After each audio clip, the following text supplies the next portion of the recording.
warahmatullahi wabarakatuh. Perkenalkan, nama saya Liza Rizka Putri. Di sini saya akan melakukan pemeriksaan pada ekstremitas pasien. Jadi pertama itu adalah pasien preinteraksi, yaitu melihat rekam medis pasien dan melihat apa tindakan yang harus dilakukan. Kemudian kita akan orientasi langsung pada pasien sebelum memasuki ruangan. Diharapkan untuk mencuci tangan terlebih dahulu. Assalamualaikum Bapak, selamat pagi. Saya dengan Nurse Liza Rizka Putri yang bekerja shift pagi dari jam 8 sampai jam 2 siang nanti. Apakah benar dengan Bapak Muhammad Rian Fernandes yang berusia 18 tahun yang tinggal di Grogol? Boleh saya cek gelamnya dulu Bapak? Oh benar ya Bapak, dengan Bapak Rian Fernandes. Jadi tujuan saya ke sini ingin melakukan pemeriksaan pada bagian ekstremitas Bapak. Nanti waktu pemeriksaannya itu sekitar 10 menit. Sebelum pemeriksaan dimulai, apakah ada yang mau Bapak tanyakan terlebih dahulu? Tidak ada. Baik Bapak. Bapak boleh berdiri dulu Pak. Baik Bapak, nanti saya akan melakukan beberapa tindakan. Nanti kalau umpamanya ada nyeri, Bapak boleh kasih tahu ke saya ya.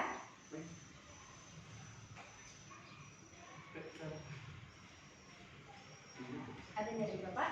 Nah, sekarang naikkan tangan kanannya Pak. Lawan. Mungkin nggak sih melawan. Nah, sekarang tangan kirinya. Oke, kayak tadi lagi. Sekarang gerakkan tangannya ke samping, ke belakang, ke depan perut. Sebelahnya lagi, samping, ke depan, ke belakang, ke depan perut. Apakah ada nyeri? Nah, sekarang tidur lagi ya Pak. Kemudian kita akan melakukan pemeriksaan refleks pada otot bicep dan siku.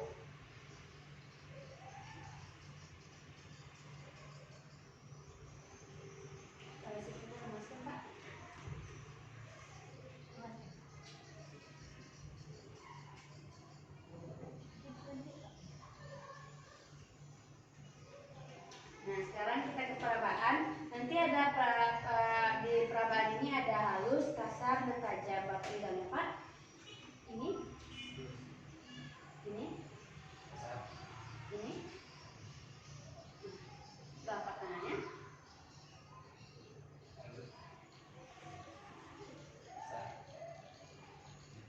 Sekarang kita akan melakukan pemeriksaan pada kaki Bapak ya Bapak. Kalau ada nyeri bilangnya Bapak. Asal nggak ada HIV aja Bapak. HIV emang jatuh tahu HIV Bapak. Oke, nanti kalau pemain saya angkat ke kakinya ke atas, nanti Bapak tahan beberapa detik ya Bapak. Sekarang gerakannya berdiri lagi ya Bapak. Oke, sekarang Bapak ikutin gerakan saya ya Bapak. Depan, samping, belakang, depan. Oke, sebelah lagi. Depan, samping, belakang. Nah, sekarang kita ke refleks bagian lutut lagi. Bapak boleh duduk dulu Bapak. Sekarang kita akan melakukan pemeriksaan pada patella dan tibia.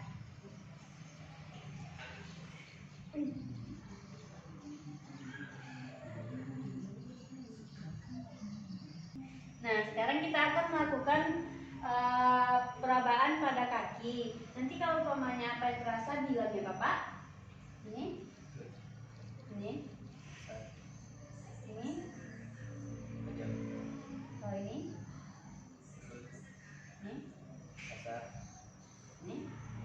oh baik. Bapak boleh bantu lagi Bapak.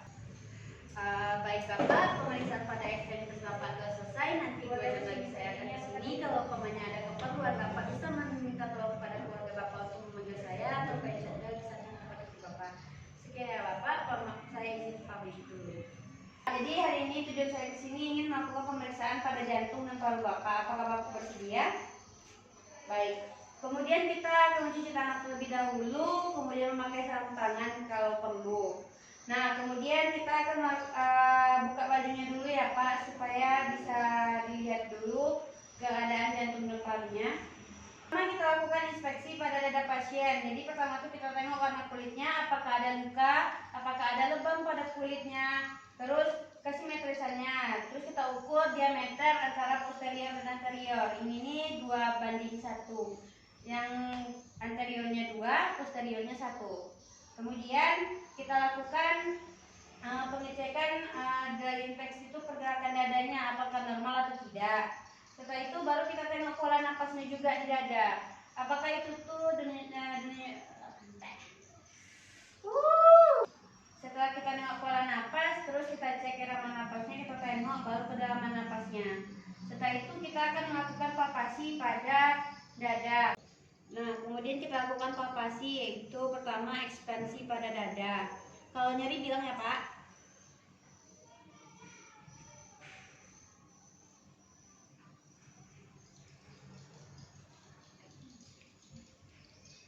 Ada nyeri berarti. Kemudian kita palpasi pada vokal primitus.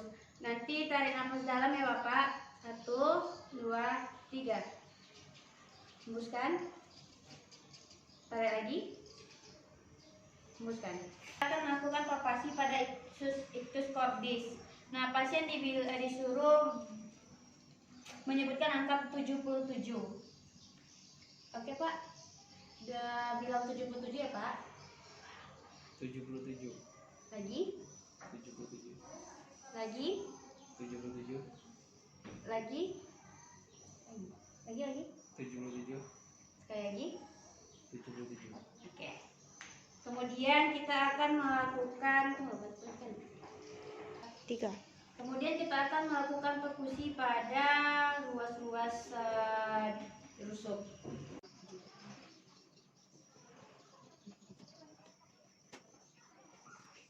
Kita akan melakukan perkusi luar dari sebelah kirinya. Ini akan semua. Tahu soalnya itu kita sedang melakukan perkusi pada ragu. Kita auskultasi dengan menggunakan gerakan seperti gerakan ular.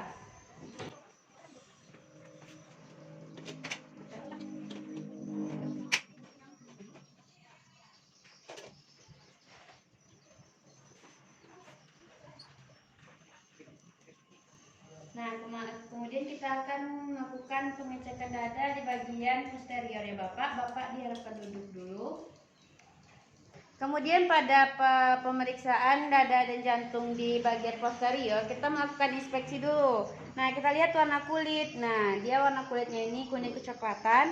Terus kita lihat apa adakah lebam, ada luka, dia simetris, diameternya tuh betul yaitu 2:1. Ini berarti 2:1. Nah, setelah itu barulah kita menyuruh pasien untuk tarik napas. Tarik napas Bapak. Nah, jadi dia tuh bergerak di belakangnya ya kan. Nah, kemudian baru kita palpasi seperti yang di depan tadi. Kemudian kita melakukan palpasi ekspansi dada. Kalau nyeri bilang ya Bapak.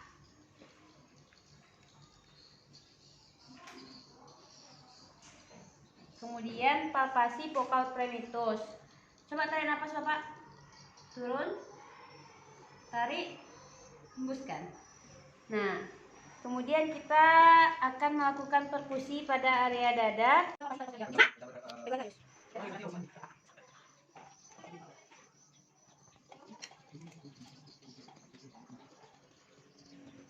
Nah, kita nggak auskultasi. Jadi dengan pergerakan kayak pergerakan ular. Mana banyak? Ya,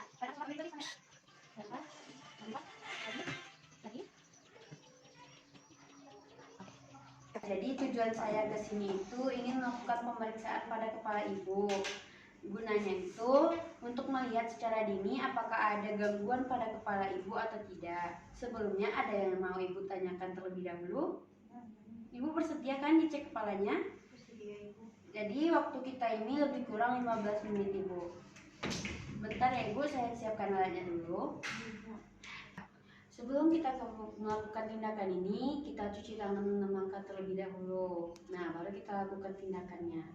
Pertama kita inspeksi dulu kepala pasien. Ini dilihat dari bentuk wajahnya, kesimetrisan kepalanya, dan kita harus mengukur bagian wajahnya. Cara mengukurnya itu kita pilih bagian terlebar yang ada di wajah. Jadi untuk pasien ini kepalanya itu simetris dan kita akan mengukur kepalanya itu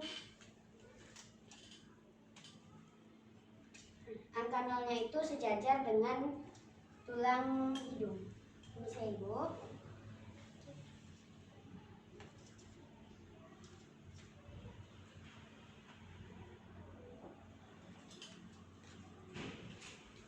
Jadi untuk kita tahu apakah kepala Ibu ada nyeri atau tidak, boleh kita gerakkan kepala Ibu ke kiri dulu. Apakah nyeri? Tidak. Gerakkan ke kanan Ibu. Sekarang menunduk. Nah, terakhir menengadah Ibu. Nah, apakah ada nyeri pada saat Ibu melakukan tindakan itu? Setelah pemeriksaan nyeri, kita bisa mengecek pantonel pasien. Pada pasien dewasa, pantonelnya tidak terlihat. Setelah pemeriksaan nyeri, kita melakukan pemeriksaan pada pantonel pasien. Kalau pada pasien dewasa, pantonelnya sudah tidak kelihatan. Tapi kalau pada bayi, pantonelnya ini bisa cekung atau cembung. Nah, kalau pemainnya cekung, itu berarti dia dehidrasi. Dan untuk cembung, dia itu kelebihan cairan. Setelah itu, kita akan melakukan palpasi pada kepala. Nah, Ibu, jadi nanti pada saat saya melakukan penekanan pada beberapa bagian wajah Ibu, kalau sakit boleh diangkat tangannya Ibu.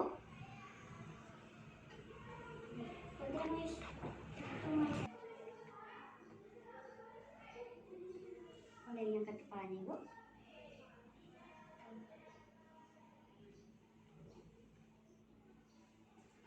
Jadi berarti tidak ada nyeri pada saat saya menekan tadi ya Ibu.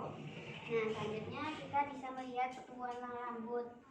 Baca ini. Pertumbuhan rambut ini kita tuh bisa melihat persebaran rambut, warna, bau, bersihnya. Jadi di pertumbuhan rambut ini tidak boleh berlebihan ataupun kurang, karena itu bisa tidak normal. Itu kalau tidak normal kita catat pada saat dokumentasi. Kemudian kita beralih kepada bagian mata dan telinga. Pertama-tama kita akan melakukan inspeksi, yaitu melihat kelengkapan mata, simetrisnya. Coba Ibu melirik ke sebelah kanan. Nah, sekarang coba Ibu tutup matanya. Nah, kita lihat pada pasien ini, pada saat dia menutup mata, di kelopak matanya tidak ada udan dan sklera. Jadi bisa dibuka lagi Bu. Nah, pada saat dia menutup dan membuka itu simetris karena waktu membuka dan menutupnya itu sama. Kemudian kita akan melihat konjungtivanya.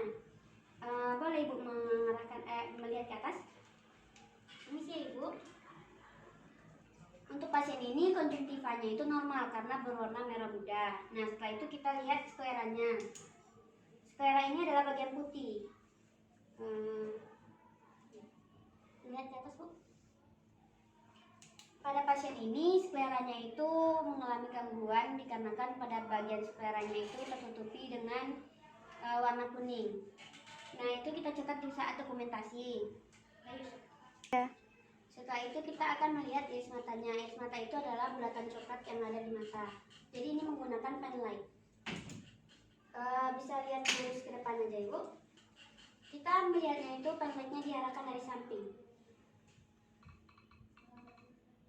Jadi bola mata Ibu ini berwarna coklat. Nah, setelah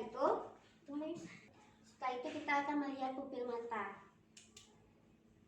Lihat ke lurus ke atas Ibu. Nah, ini ukurannya itu 4. Nanti kalau pupil mata itu bisa dilihat di Google, bisa dilihat ukuran pupil mata itu. Nah, untuk kita melihat irisnya ini normal atau tidak, pen lightnya itu kita arahkan lebih dekat kepada iris mata. Jadi kalau normal, pada saat terkena cahaya lebih dekat, maka pupilnya itu bakalan mengecil. Pada saat kita jauhkan, berarti pupilnya bakal membesar. Boleh lihat ke atas Bu.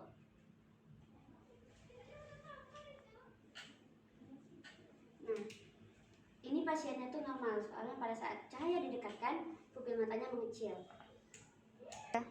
Jadi kita akan mengetes penglihatan Ibu. Nah, nanti berapa jumlah jari saya yang saya lihatkan, Ibu bisa menjawabnya. Nah, kita lakukan tes yang sama sejauh 2 meter.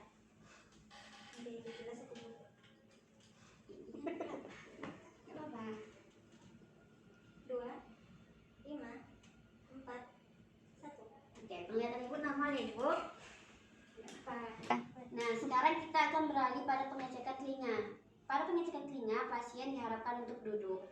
Kita duduk dulu ya Ibu. Nah, pada saat telinga ini kita melakukan inspeksi, yaitu melihat telinga luarnya. bentuknya. Nah, dari bentuknya ini apakah ada bengkak atau ada apa, ada cairan yang keluar dari dalam matanya, untuk telinga, melakukan inspeksi itu dengan melihat bagian bentuk telinga luar, yaitu bentuk telinganya ada bengkak atau tidak, serta apakah ada kotoran atau cairan yang keluar dari telinga. Nah, ini normal ya, karena tidak ada kotoran dan telinganya itu simetris antara kiri dan kanan. Setelah itu kita akan mengecek tes rine, yaitu pendengaran dengan menggunakan karpu tala. Nah, untuk pemegangan karpu tala ini dipegang di ujung bawah. Nanti ibu pas dia masih ada bunyi angkat tangannya, pas tidak ada bunyinya lagi boleh diturunkan tangannya ibu.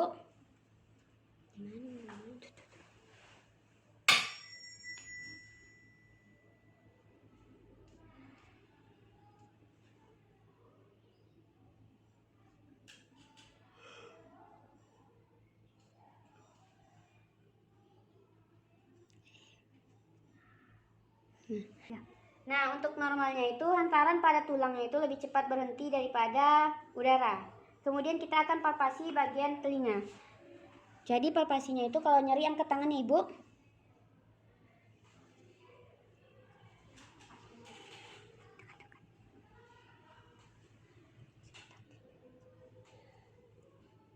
Baik ibu, berarti tidak ada nyeri ya ibu.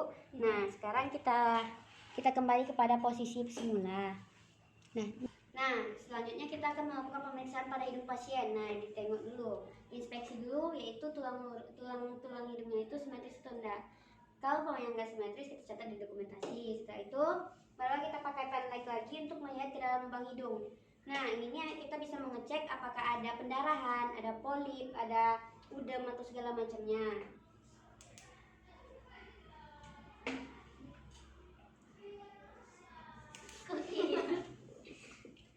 Nah, selanjutnya kita akan melakukan pemeriksaan hidung. Nah, di hidung ini kita inspeksi dulu. Apakah tulang hidungnya itu simetris atau enggak? Kalau simetris itu tulang hidungnya itu membagi bagiannya itu menjadi sama besar. Setelah itu kita lihat dengan pen light, apakah di dalam lubang hidung itu ada pendarahan, ada polip, ataupun ada sesuatu yang mengganggu di lubang hidung itu. Untuk pasien saya normal-normal saja. Setelah itu kita akan mengetes indera penciumannya. Ibu boleh tutup mata dulu ibu. Nanti apa yang ibu cium boleh kasih tahu ke saya ibu. Jangan buka. Apa yang ibu cium nanti kasih tahu saya ibu. Untuk pemeriksaan ini kita melakukannya tuh satu-satu. Jadi kalau kita mau memeriksa hidung kiri, kita tutup lubang hidung yang kanan.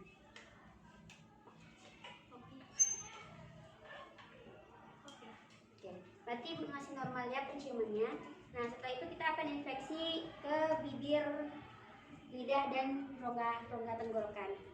Nah, untuk bibir kita lihat dulu apakah bibirnya merah muda atau tidak. Nah, kalau bibirnya tuh pink sama merah muda itu masih normal. Kecuali bibir pasien ini hijau atau biru, itu bisa jadi kekurangan oksigen. Nah, setelah itu kita akan melihat cacat atau tidaknya kongenitalnya ini. Bisa jadi dia tuh sumbing atau tidak. Nah, setelah itu barulah kita nah sekarang ibu senyum ya, senyum paling bahagia di atas dunia. Nah, ini untuk melihat apakah pada saat senyum itu ototnya itu sama-sama mengangkat atau tidak. Itu bisa mengecek kesimetrisannya atau tidak. Nah, pusingannya ya. Nah, ibu boleh menjulurkan lidahnya terlebih dahulu ibu. Dan cenai. Nah, apakah boleh menunjukkan dulu ibu? Kita akan ngecek kelengkapan giginya, apakah ada karies atau giginya itu berlubang segala macam. Karena dia. Nah, kalau umpamanya ada lubang pada giginya atau ada yang segala macam kayak lubang atau giginya nggak lengkap, kita catat di dokumentasi. Selanjutnya kita akan memeriksa gusi pasien. Jadi mohon maaf ya ibu.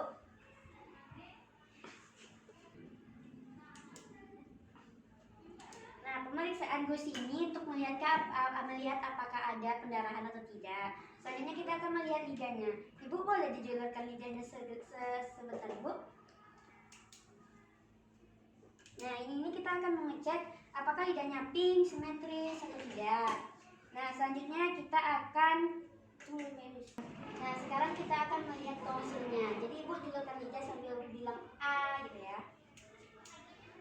A. Oke, nanti kalau dia normal itu tuh bakalan ada kayak yang tonsilnya itu bakal naik. Kalau nggak normal dia tuh ke bawah. Nah, setelah itu kita akan mengecek suaranya. Apakah kalau suara itu berat, bisa jadi itu berlendir atau dengan adanya benda asing yang berlebihan. Selanjutnya baru kita periksa wajah pasien. Nah, pada wajah ini kita inspeksi lagi. Bagaimana cara dia tersenyum dan gerakan ototnya itu apakah simetris atau tidak. Coba senyum lagi, Bu. Nah, itu kan simetris. Nah, selanjutnya kita akan melihat warnanya. Warnanya normal, tidak ada bercak-bercak ataupun luka. Selanjutnya itu ibu merenggut ibu. Yang kayak gimana sih? Coba merenggut ibu. Nah, wajah ibu masih simetris ya. Selanjutnya kita akan ke bagian leher. Nah, kemudian kita inspeksi lehernya apakah simetris atau tidak. Nah, untuk pasien saya ini simetris, tidak ada benjolan, tiroid. Kemudian kita akan melakukan palpasi di seluruh bagian leher. Pertama kita suruh pasien itu menelan. Coba telan ibu. Lagi. Nah, pada saat pasien menelan tidak ada gangguan seperti dia itu susah untuk menelannya. Selanjutnya kita akan melakukan palpasi di getah bening. Itu tuh dari sini ke bawah telinga. Nanti kalau umpamanya nyeri, ibu angkat tangannya ibu. Nah, berarti dia tidak nyeri sama sekali ya, karena dia tidak mengangkat tangan. Berhenti, Luis. Kemudian kita akan memeriksa kolotis dengan menekan 3 jari di nadi pasien. Nadi salah kau. Terakhir kita akan memeriksa kolotis pasien. Apakah denyut nadinya itu ada kuat atau tidak, lemah atau tidak. Nah, untuk pasien saya ini denyut nadinya itu normal karena masih terasa kuat. Akan memeriksa Bapak untuk mengetahui apakah ada pada program itu gangguan atau tidak. Karena kemarin Bapak mengeluh ada masalah pada tenggorokan. Nah, benar ya Ibu. Baik, tindakan yang saya lakukan di sini. untuk kegiatan ini kita memakan waktu lebih kurang 10 menit ya Bapak. Apakah Bapak telah buang air kecil tadi? Sudah.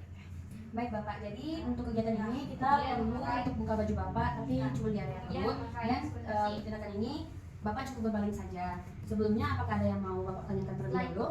Baiklah, kita mulai tindakan ya Bapak. Nah, untuk tindakan ini kita bisa melakukan Untuk tindakan ini kita bisa membagi perut menjadi 2 bagian. Yaitu pertama dibagi dengan 4 kuadran, yaitu menarik garis horizontal dari sini ke sini dan garis vertikal dari sini ke sini. Jadi ini adalah kuadran kanan atas, kuadran kiri atas, kuadran kanan bawah, dan kuadran kiri bawah. Juga bisa dibagi menjadi 9 kuadran, yaitu mengambil garis horizontal dari sini ke sini, ini ke sini, habis itu dari sini ke sini, dan ke sini ke sini. Jadi ini merupakan hipokontrium kanan, epigastrium, hipokontrium kiri, lumbal kanan, umbilikal dan lumbal kiri, kemudian iliaka kanan, hipogastrium dan iliaka kiri. Kemudian kita melakukan infeksi, yaitu melihat pergerakan abdomen, dari napas, kemudian melihat keadaan kulit sekitar abdomen. Nah, apakah di sini ada lebam, ada luka atau segala macam.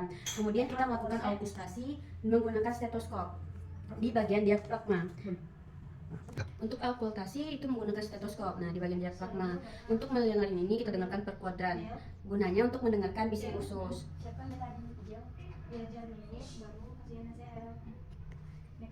Biasanya bising usus yang normal itu antara 5 sampai 35 per menit. Setelah okusi yang dimana bising usus yang normalnya 5 sampai 35 per menit, kemudian kita akan melakukan perkusi per kuadran itu dengan memukul area perut.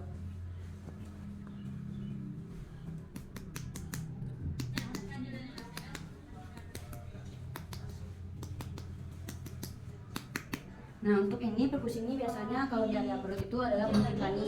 Kemudian kita perkusi hepat, yaitu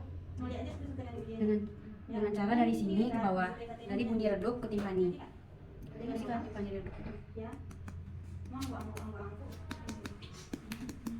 Kemudian kita akan melakukan perkusi dari area lien, itu dari sini.